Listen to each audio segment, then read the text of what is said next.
Hello everyone, welcome back to my channel. My name is Laura Watson and today I am sharing 10 nature journaling tips to help you get started with botanical painting. From heading outside to taking reference photos to completing your nature journal pages, I'm going to take you through each step. I'm also going to tell you a little bit about the Calypso orchid, or known in Latin as Calypso bulbosa. It's one of my favorite wildflowers of the Pacific Northwest. This delicate orchid has a fascinating relationship with the fungi in the soil beneath the coniferous trees, which is why it's nearly impossible to transplant and rarely seen outside of its natural forest habitat. Another common name for this beautiful orchid is the fairy slipper orchid. Tip number 1 is to take your own reference photos. This is for a few reasons. First reason is I personally find it more inspiring when I find a plant myself out in nature and take a picture of it. I'm more motivated to paint it. And part of this tip, I also want to mention that it's a good idea when you go out into nature to wear comfortable clothing that you can get down to the ground easily in, because usually to take a really good photo, you want to get right up close to the plant, have your phone or camera level with it so that you get really good detail and you can take some macro shots. On this outing, I took photos of starflower, honeysuckle, and of course, Calypso orchid. Tip number 2 is to take multiple photos of each subject. And the reason for this is that you just never know which photo is going to end up better. So whenever I find a subject, I usually take quite a few different photos. You can see some are blurry, some are sharp, some have better lighting. And so with this digital age we live in, it's better just to take a bunch of photos. Tip number 3 is to balance your composition, and this will be different for each type of plant that you paint, but with Calypso orchids, they have one leaf and then a long skinny stem and a flower at the top. You can see that if I didn't add the little close-up of the flower head above the leaf, that there'd be a big white empty space, and it wouldn't be a balanced empty space. Sometimes white space is good, but in this case it would look sort of lopsided. I found I had the same issue with fawn lilies, so next time I paint fawn lilies, I'll probably do a little close-up shot of an additional flower as well. The genus name Calypso comes from the nymph in Homer's Odyssey.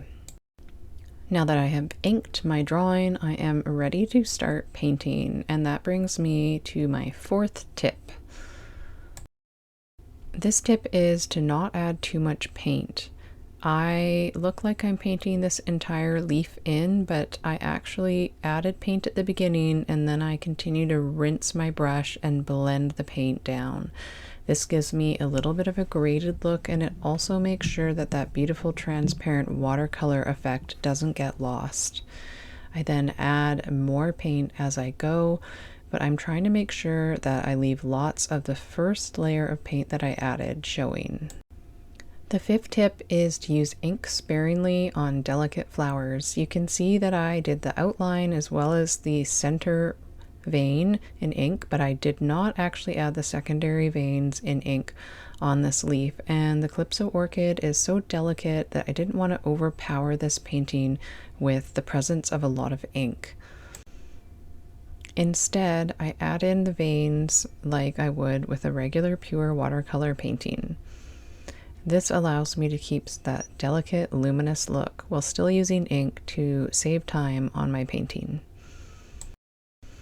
Similarly to my last tip, tip number 6 is don't outline soft markings with ink. The Calypso orchid has beautiful, soft markings on the lip of the flower. These markings have somewhat of a soft edge, and I tried outlining them with ink in my Field Notes nature journal, and I decided once I did this sort of good copy that I would leave them with no ink outlines, because it takes away from the delicate sort of lightness of the flower, and it really doesn't take more time to just do it in pure watercolor either. Tip number 7 is to use warm and cool colors in your painting. And what I mean by that is that usually when I'm painting any subject, I will mix a warm and a cool version of the color. So for this flower, I have a pink version and then a pinky violet version. So I used mainly Bright Rose by Holbein for the flower color. So this is pure Bright Rose that I'm applying.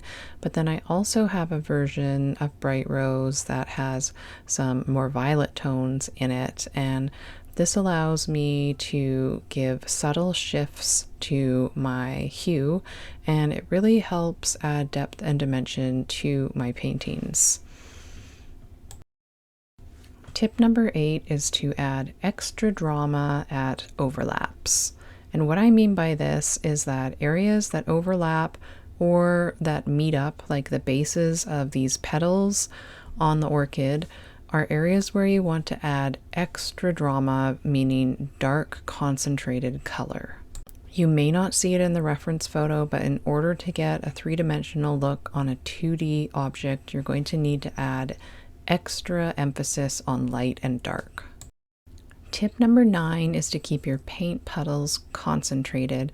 And what I mean by this is that as you go through your painting, you are going to use up paint, and it's going to get softer and lighter and more faded out. And if you do that and you just keep painting, then you're going to have to add layer after layer after layer to get enough color, and your painting is going to look overworked.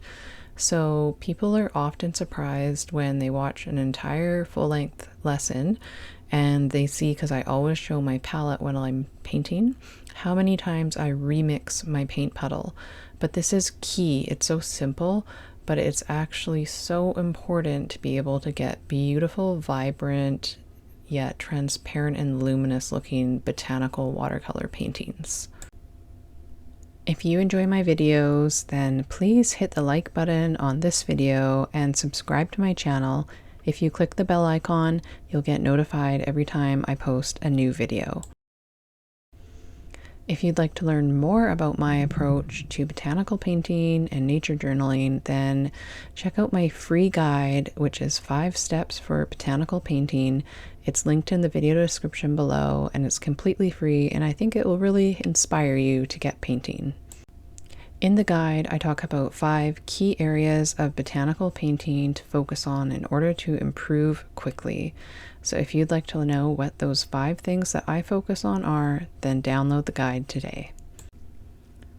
Tip number 10 is to add a soft granulating background.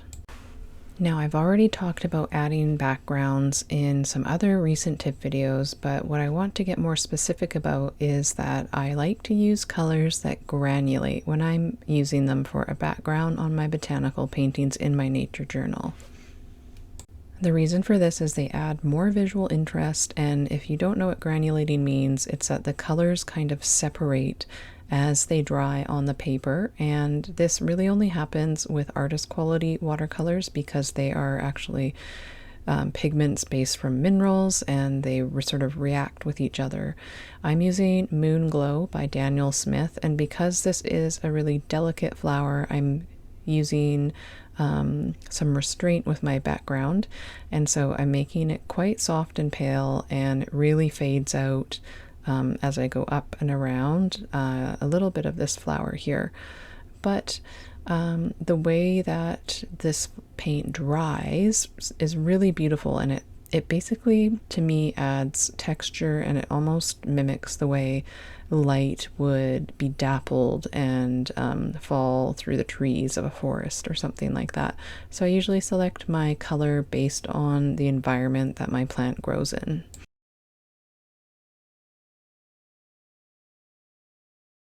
Thank you so much for watching this video. I hope that you found these tips helpful and that you use them in your own nature journaling practice. Stay tuned because I have another tip video coming out soon with more botanical painting tips for your nature journal that shares with you some new botanical illustrations I have just created as well. In the meantime, if you enjoyed this video, then I highly recommend you check out this video featuring rattlesnake plantain, and I share more botanical painting tips with you in that video. Happy painting, and I will see you in the next one.